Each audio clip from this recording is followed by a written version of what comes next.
It's all about power. Power, if you don't have power, you are dead. The NPP, where they've come from, is something they are happy with, and they will be there for a long time. We must blame ourselves. If we do not change our minds, the general people of Ghana, not taking them for granted, the electorate of Ghana has matured. Nobody can deceive it.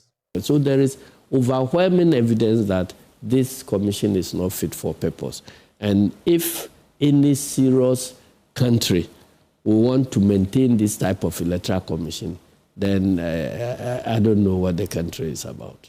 Yen samo efo nyina kwaba ebiem emra dwumadie ya sanso ahia ensama ekoso ewo oman Ghana mu ene abusuan pani Kuffour so aduami as usual ya francia eba bedimu enkomo as to say suspended chief justice obeto so aye na dwuma anase obekwa akotena fie no akoye nsem bebre na wababe press conference na chi no ensem bebre ene frache eba info bi awache quick one ebewram ene wachi esiedun katia ene nsem bi atudwa afa electoral commission ho ene nanam so ama amanfo ebisa question say so electoral commission no ono so ebeto so ene dwuma anase yeba beyi no efro yebedi mu nkomo na febibia aye kama yebeko NPP finally womu alanche womu school omode ba beche politics ama former president JA Kuffour ekopie mu ho ema orinsem bebre atudwa eno chi no enkomodie bebre ene frache eba ebero ho nso na febibia aye kama weni nsefufro bi ni aboabo no a eba be di ho nkomo baransana no yanko suspended chief justice abushia mamu akwaba mejo so emu baransana dwumadie no be start no oyo screen no so a o say suspended chief justice files fresh action at High Court seeking to stop ongoing constitutional process to remove her from office. Enti when in Zambia Chief Justice area tudwa bara nsemi chemu ansana yako woke mamentia ya refo nyina na ye nkode sei dia wo pa kire nyina ne sei ekwan a aban wei John Dramani ma ndisi aban wo mo nam so no mo pese wo mo gini dibre se otemuafo panyina wo ma mu Chief Justice edifiri ne nsem no enye mamra ekwa so okay wo ka ne sa na wo pa kire sei 1992 constitution na eda wo no enne article 146 na government ni ejina so na akodu council of state na wo anya bibia friends prima facie e kire se asem bi wo ho bi ebi bom ne nsam na nkrofo bi twro de baaye no mu nti ebo so mo ye nhwehwemu na nu nti no constitution na aka se duru sa time na wo wugina wo se chief justice no enam se wo na wo be appoint na se wo be bo judge bi din se wo mo nkotena asem no so no wo mo nhwe ye wo awasem no so nti no entimi man yi ti basa wo no e wo se suspend wo ye twon sensan ye na ye ma obi ba be gina mu se chief justice ane wo ne ba fo boni no na afi wo mo pe committee na wo pe judge say betena wasem no so no ma hwe a se ne be enkwere se wo hu wom eno na nam so a ekosi eno no wo se enya mamra kwan so de eye me nwanwani na ekopie mu High Court de eye me nwanwani ordinary Ghanaians and some Ghanaians a omo ne aban nya adwen se aban no nam sa akwanya wesu no atwe asense no omo kasa obi entimi nkotu article bia 1992 constitution no emfa ntrese article 1 section 6 etrese John Dramani mama okwanya wo faso no obumra wato mra obi entimi nkotu so what I was expecting from a whole chief justice minim se ono de onimra ne che Ghana ni bia aya ne aye kasa wo so won mo mpene so ene o mani nyu onimra ne che wo bia because who ye chief justice enti nanka me expect say enko betimi ya kotu article bi obe ready kan ye betra hayi article no ne ye ka wasam na kire say John Dramani mama ene ne mpanyimfo process no kwan ya wo mo nam no so far de besi sa me no sa wo matomra sa wo mabumra but justice is about araba saki tukonu ni nsema wo bi su nyina santwofo nhye mo bi su nyina ni senti a okokotro wantimi ankotu justice no article so we be a friend say communication no nim say dey see communicate ya obetum say anra maame no ni santwofo nhye mo a oyeye ni di mina ani bibi oyeye ni nyina na stage craft wasada and one incrophobia atena dem and one masese yenkuni enkoye ni sei ni enye sympathy amfam free enipa bi hono mo ni ma nkrofo hunu se menya boni bia ana omo de me fa kwan boni so the brighter enye wo na obekire se wonya boni bia for now no eyemra no na de end no ebetimi aka kire wo se woye boni ana wonya boni ana mra no na aban ne nam so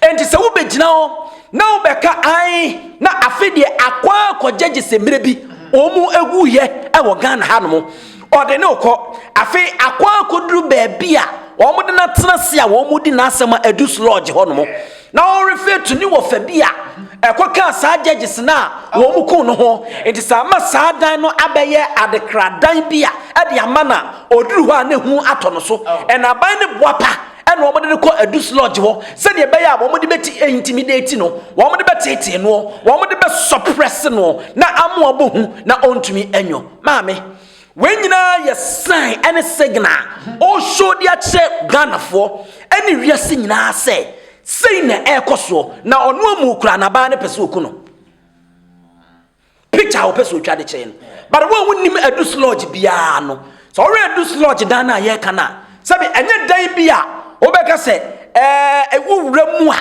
ewo se ebo hu bi anase ye nice lodge ene esi wono and wonim se per security ani sa nema ye ekosi enka as a chief justice enwu hia se ba bia momu eni wudi sankomo ekura wo de betudwa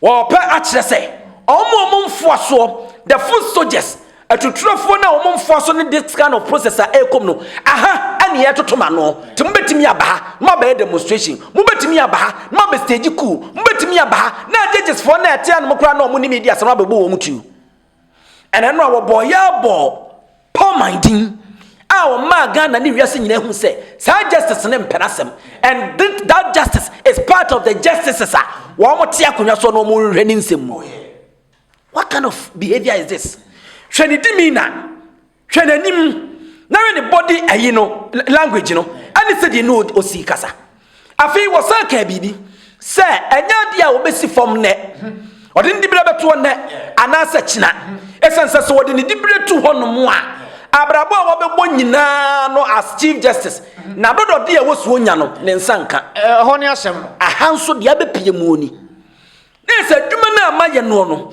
samaye adwuma fon kura na because some resign a minya ne wosi de mame as chief justice na men kofi enti no ane me fight till say aban na beka se wapam me na se aban na apam me dia e wo so odi misika mame Badodo di bia me na se aha se no ono anim se adwuma no nto aso biem but on resign because onim se wo resign a de wo se wonya ne nsanka enti aha no ma me no san akwakoye nibrefo a na ni sisika so na ni si ajapade so wo se ebe necessary se be yi ma me afi o very very necessary konagore judge aye wo mo ben lenede na wo mo kasa de fa sa press conference o ye a high court now so pesoko no process now no almost stop because enyemra kwan so the best thing that she could have done and it's an court release beba out or the many lawyers asa but school no be press conference now we take nsemu baby kra woni NPP ni baby kokohia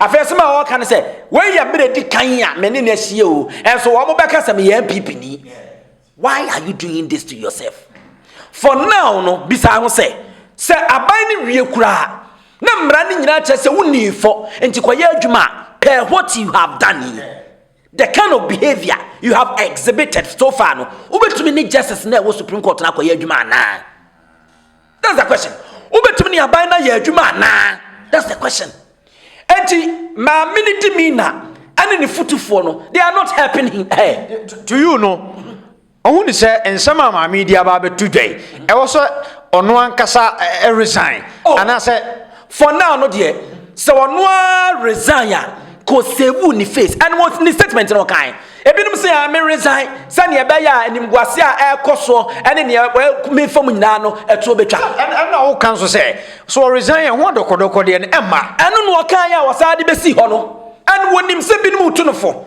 because e wo se wo mo threat no one mu bonu yebekun one si from near there but I will not step down when the bread can ya 68 years Ghana Chief Justice here didn't fa kwan yet so. It means it ask yourself about the sense na we are the first timer 68 years in Ghana you won no Chief Justice be didn't fa sa kwan we so.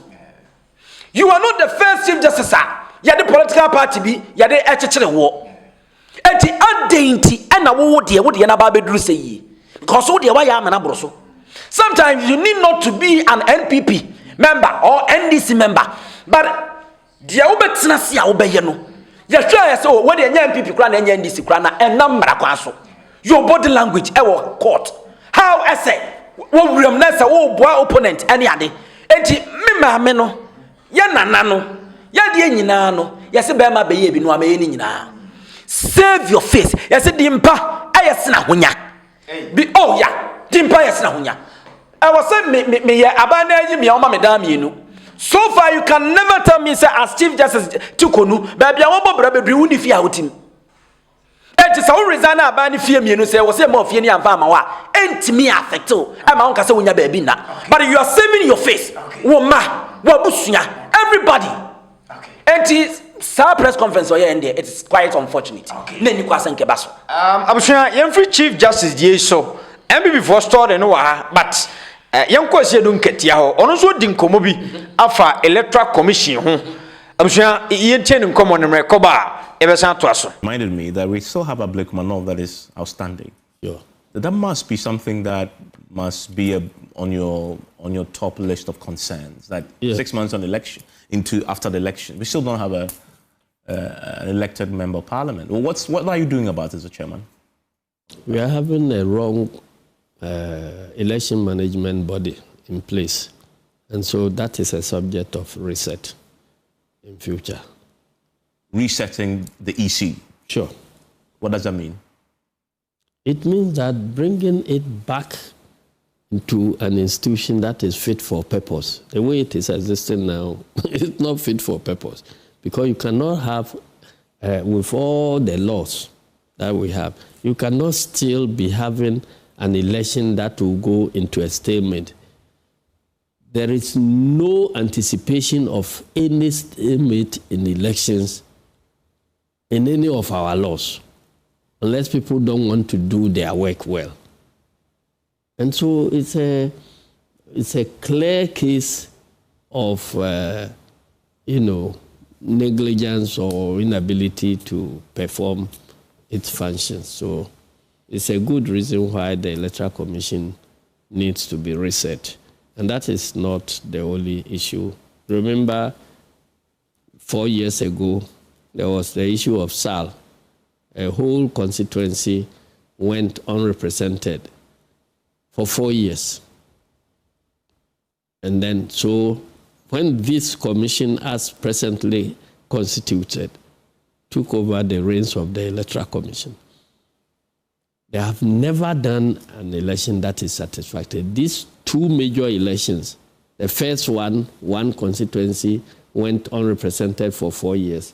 And then their second election is this one. And then with the by-elections, Ayawaso West, Wogon, everything has been removed. So there is overwhelming evidence that this commission is not fit for purpose. And if any serious country will want to maintain this type of electoral commission, then I don't know what the country is about. So there will be a change at the EC leadership? There has to be a change. Jimensa must go? Yes, I think the three top leadership must all go. So that will be the chairperson herself and her two deputies. Yeah. Jimensa, then Boxman Asari, and I believe you've been working, but he's not always in the news. Tete. They must all go. They have mismanaged the commission so badly. Right. General Mosquito. Yeah. I said don't get here. Wabin Pao. Eda papa we Ghana better be sorry. I better say Johnson say din ketia. Manu sisimina so. And of course, owo you be ade. Say papa na wu no. Enye this as a political party na be affect no. But the Ghana, the entire nation. Be very difficult see benya obi anadwene mu do. We very very in depth. When it's come to Ghanaian politics, say esi edu nketia both NPP ni NDC. I'm telling you say you will be one money or say them ebi e woni NPP ni NDC but for now that two major political parties no both NPP and NDC no it is very difficult say benyi obi ti say John say edu nketia ni sua hunu ni nyansa how see question no esi edu nketia edi watam kura hu abeye din say benyi obi sa so we said ye wo si bisa na sama kwan yo fa so yi ano a and we are straightforward no yi wano hwe electoral commission koma ye di wo de betu o me ehun say yem say da ben ko no ye John Dramani mama kra de anka ma mi nkam say e da na wo so yi ni wie na nwumre na nanka opam no and indeed yes say bi ni adanse ye twa asem no ho bi ni de adanse enti no otro force me dance ni wa abrochire cause afa ni ekopet print ticket ni de na ba we de me dance ni me na na tie yi ye hwe since this woman any boss manum tetanum one ebe ye electoral commissioners no the atrocities the electoral mafia schools the dirigogos akum ewo wo mo term yi you better ye nim say ye nto aba wo Ghana ha no nwie da abra sabi moja ngufom but this woman aye too much 2020 nipa 8 2024 enipa 6 won kwa under your regime 14 won mo prepare no mo na adwitwa nka ho won mo mato anano mo nse yenkoto bampre no nipa 14 won mawu yenhwe sa na ye a whole constituency I was yenye nipa bi man represented because of your negligence your incompetence yentimi enya representative and a koso yenya representative the writer ya to berie December fie twa mu ya rebusumi nsiam ya kwabusumi nsum besi ne abrekoma not ye ni representative Aferijan Sharoto say minim ebcd amede memu but me anteda say yes ye kobubo results this say here police station mu a ne ye kwata kobo results enti na no hane dusu bisa boss manyansasem bi wo say wonim se kwan ye fa so bobo results no mrada ho wo se pen and wo se na mi bisa wo sa mra na eda ho no emra ne bi wo mu a kire se yanko bo results e wo police station na adenti ne to aba wa abrekuma not na ye call police headquarters na ye call bobo e dey enter as at now ye ni representative e wo ho so we nipa ewo electoral figures dankasa mami 2000 and was it 2020 obubo 3 figures and as at now yen chede nim figure potia both presidential so munyaye and 2024 ya monko video no wa boy a mistake asa be chire asa be boy aya hwani dimina otna sia hwe se de osiyo he is not helping matters and me can one be the chiro say even if some people mpona nkarini 2024 sa abato ya maame ne woso nkomo pam no wa bon ne mas nyete se me ho na manfo nso ka se ase aban yi ba resetting no aka ba bia yeah called the Nana Nanko Kuffour F Ayaba appointed high court judges and second judges in more than 100. Menuka said Nana Nanko Kuffour F appointed him 15 Supreme Court judges. Circuit Court bears 100. Ask yourself. And here in Nana Nanko Kuffour F said you know see this kind of appointment, political appointment. So one resetting here. Do you obey a begu? And to reset, Bank of Ghana can reset it. Because now from for the doors mo perihwemu e bae eni judiciary oguso aoyo e was so reset then the electoral college and as electoral system no the commissioners e was so reset without resetting this institutions no e be yedin wa reset armed forces police ni ade et reset no we ka ho mummy nyina ye embrace the word reset na yin reset sa reset na ebetimi aboya na etu de wo yan MPP ni fine wo de wo se wo de wo yan MPP no yan DC ni but per what I have put it down right now no eniema me de agu hoi no the brighter this woman was fata say e was so manage electoral commissioner wo papa aduma wo bie na wakofo obi so my boss no wo kɔ no aboka one day kura na wo se wo ba no nya aduma biem a whole electoral commission under her nipa 14 ewu e wa abatum aya wo so West Ogun example as electoral commission what ready course wo no enti ma me ne to be frank with you, if I were here kra na ono ne boss man tete no e de enu omo pe na oni bibi ni ye nipa bia enam adodode because ma mi wo ba soja ni mu a ene kra ne bag asoja fo be 6 ene di na chie na bisa ho se afarijan ye adwuma wie ye no no Saroto say grand people for born na chi ye adwuma wie no wo kwa ya na hu se common cadet officer di na chi ana yesi wo ye ni yi yanko ani mate because of nyuma wo jo na nsem fa tenti no ene wo ne kura na soja ni gina wo nchen wo ko jom na soja ni gina wo nchen salute na soja ni gina wo nchen enti ene is he going to live a normal life after this electoral commission said ya Jan and Sharoto say wo mo ye nana? That's the question for the gods. Okay, yemfi ho na yemfe ni nche NPP but then you credit video emra former president JA Kuffour or the one in kase na kwama NPP for no obusua enti mrekowa e besan to aso. But I do not want us to delude ourselves. We must ask, how come a party with a philosophy and vision for humanity, that's our main strength, humanity of our tradition, how come we have been reduced to the current situation, a situation we all regret or must regret? How come? This thing didn't happen just like that. If we take care to look at the electoral history from 2016, 2020, 2024, and if we are sincere with ourselves, we would know that the electorate of Ghana has matured. Nobody can deceive it. I assure you, I believe this electorate, the Ghanaian electorate, I'm not talking of party electorate, has not rejected the value systems of our tradition. Who doesn't want respect for human rights? Who wouldn't want an economy that is generating wealth to benefit the entire population inclusively? Who would not support equality of opportunity for all the children of Ghana? All the children, from kindergarten through junior high, senior high to the universities.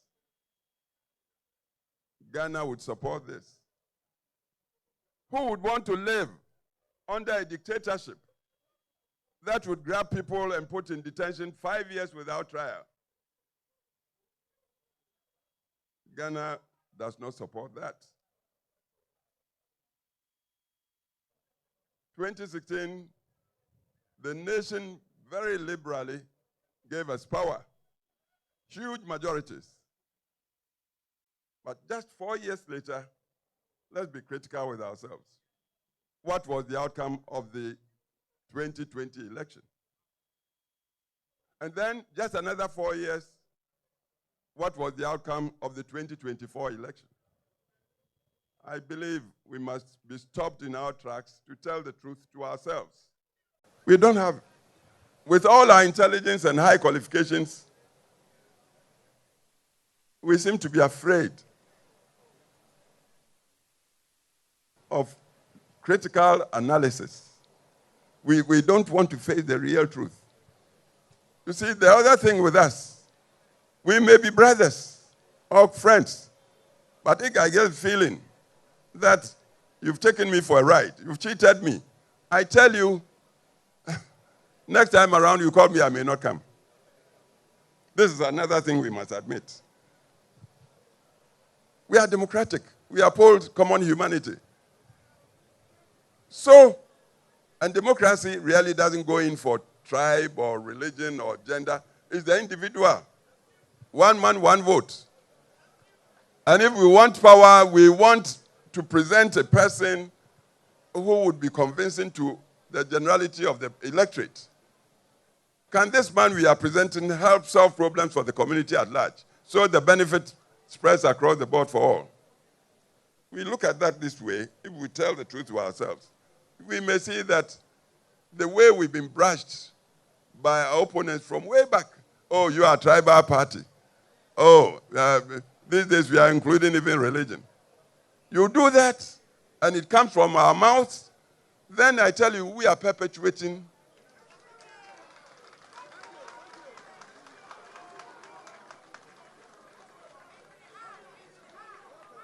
Kukrudu. What we should be doing to get out of we are in a rut, a chasm, a deep gorge we've been put in there. If we do not change our minds and do not think critically and then seek solutions through hard thinking, I'm telling you, touch wood, look, we wouldn't be the first party that went out of operation. I can't mention names, but a party that used to be like the only party around. Where is it now? Where is it now? Do we want to go that way?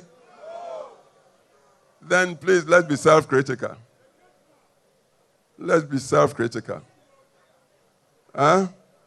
And when we face the hard facts and we are strategizing, taking into account the positives and negatives, knowing ourselves, and then knowing our opponents, and then knowing the terrain, the people, the general people of Ghana, not taking them for granted.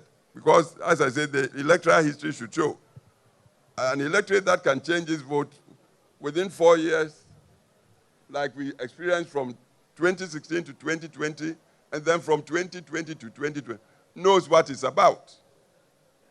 Most of the electorate now, they are on campuses, university campuses.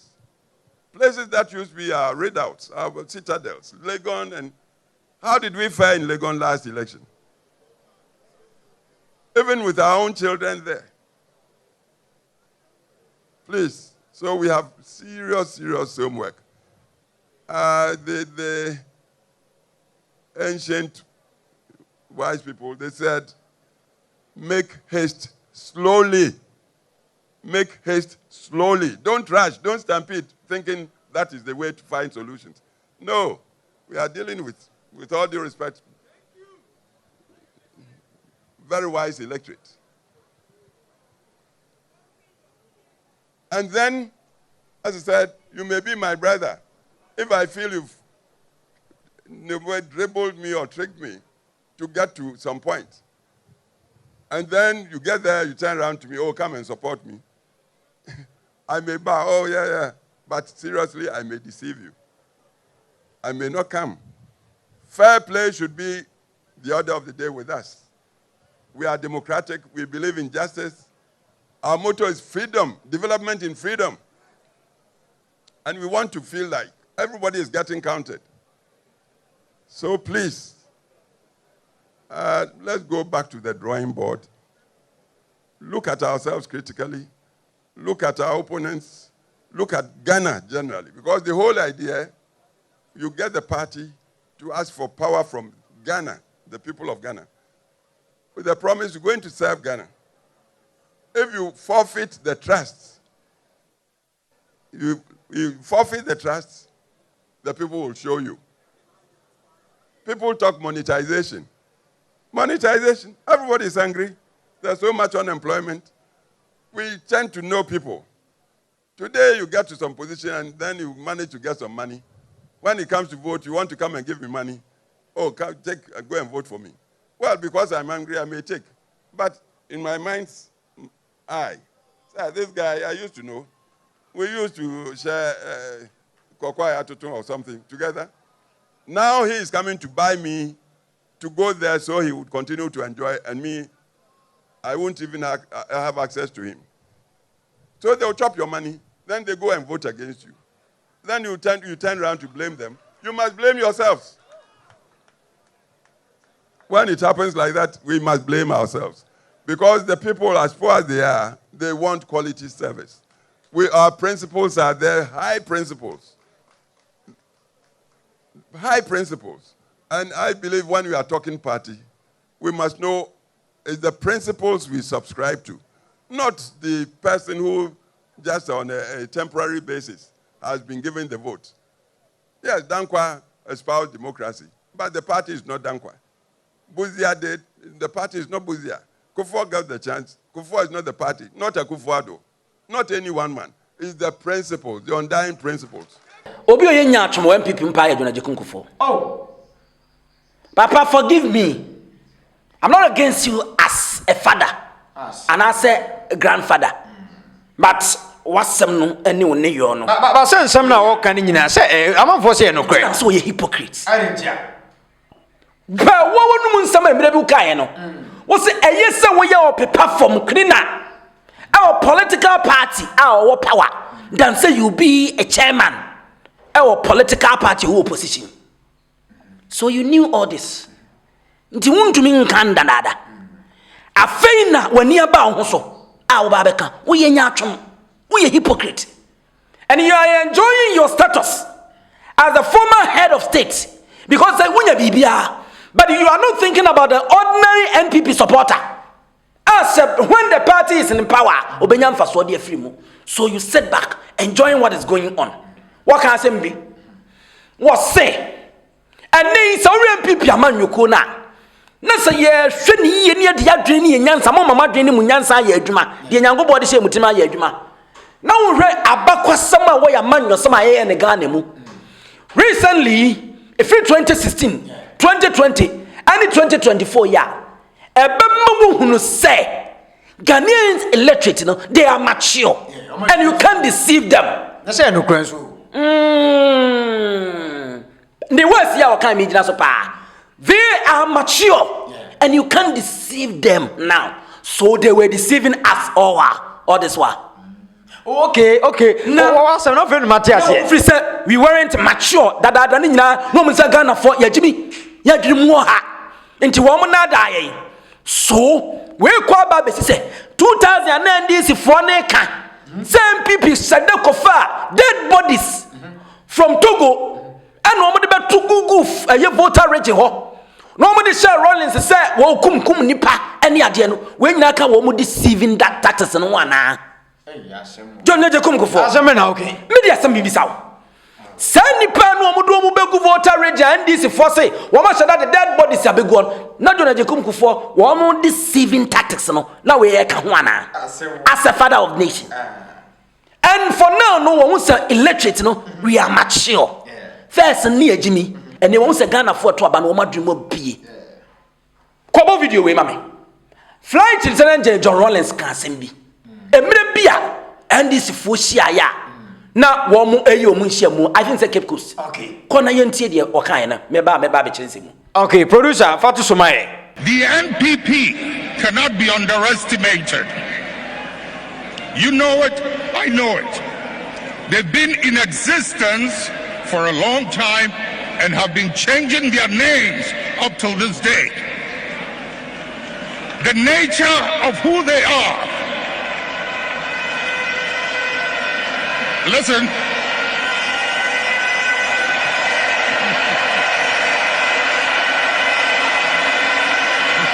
Munjir.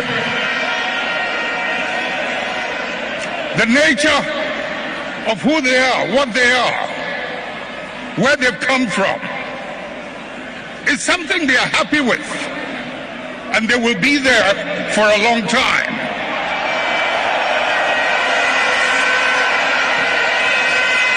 Let's not mimic their behavior. Let us reach into the principles and the values that emerged out of the circumstances that gave birth to us. And if we can hold onto those principles and those values, we will move way into the future and no one can ever defeat us.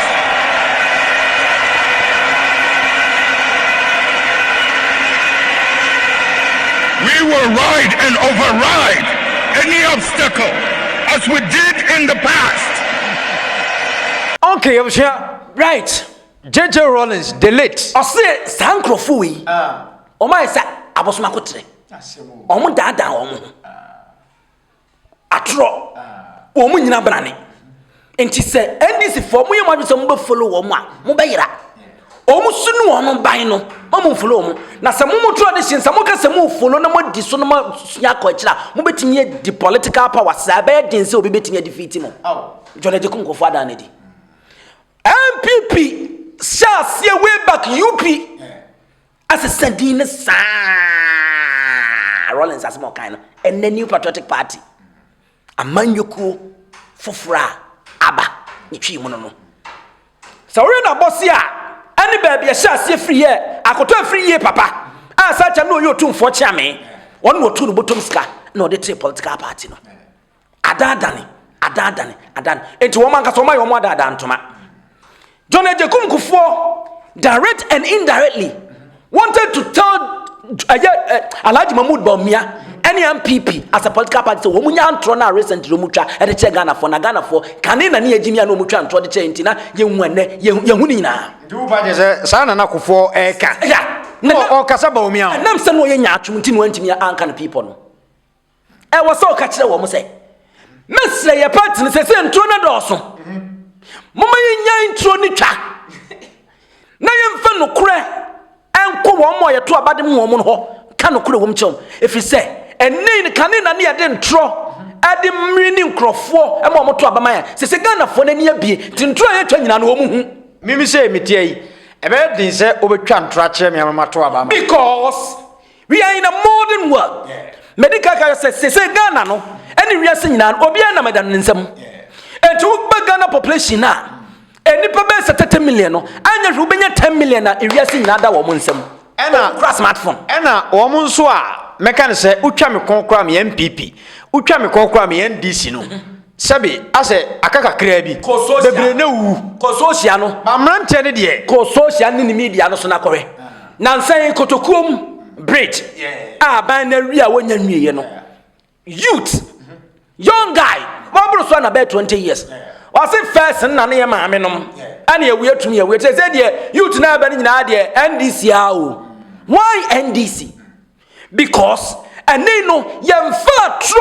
1979 politics na mfa 2004 o come so ye a propaganda okay ya be search ya be gogo wo person na sidi ni yesai ni yakohu ene sidi ni yesai enti ojimifo ana obetimi aba begina ho na abeka che ne say ebele na sidi ni 17 cities no na ye ache na ye 7 city na MPP for so a whole political candidate all power aka che kotokuom for say or the baby kotokuom bridge nko de be Ghana card ekura because Ghana card is more valuable than 1,000 bridges and that's overhead Bawumia na kanya nam kan asmo ka che kotokuom for no since I want mo bridge na asaya no de be ba ben ko de be ko Ghana card de ekura meboa ka chem se meboa ntina mbetran ma ka che say we asema me kan me ntan Bawumia na no disem nam de ebua ne fo ko ka che Ghana fo nyina say wo kura one Ghana card say ya it is more valuable than 1,000 overhead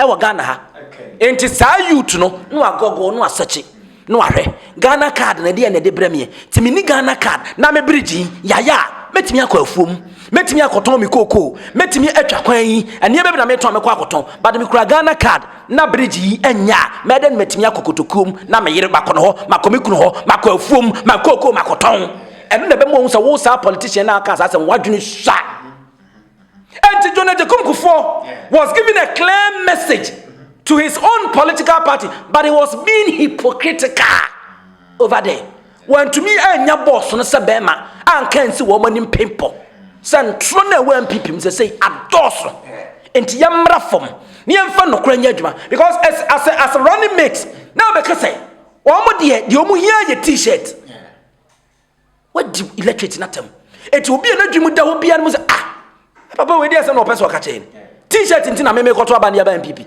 ene me nto aba mfa me MPP me nso kora aba ne me nkoto ene no lose no enti JA Kuffour aka samna ba besi Rawlings asem ebre bi wakaya no said this kind of political party they are like abosumakote just be very careful about them okay enya sa now 21 path na munyina mo bayira okay yam fancy